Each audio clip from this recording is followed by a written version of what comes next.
How to fix the Binance Login Error on iPhone.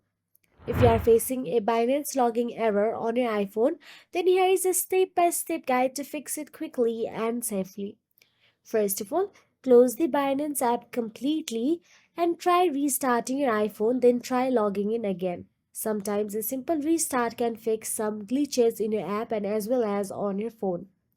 Now, once restarted, go back to the home screen and try checking your internet connection. Drag down the control panel from the top right corner of your screen. Then make sure you have a strong Wi-Fi or mobile data connection.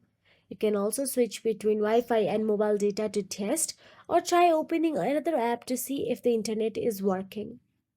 You can also restart your router if needed. Once done so, go back to the home screen and look for the App Store option available in there. For Android, look for the Google Play Store.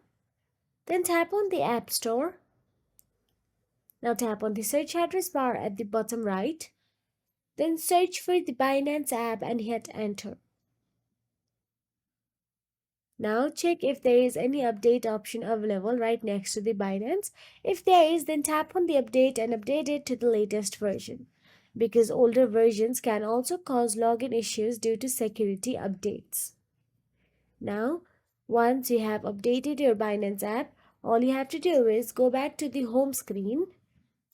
And once in the home screen, if none of these steps work, then look for the Binance app, long press on it, then tap on the delete app option available and confirm the deletion. Once deleted, go to the App Store or Google Play Store and reinstall it again and try logging in. So that is it. If you found this video helpful, please like, share and subscribe, and thank you so much for watching.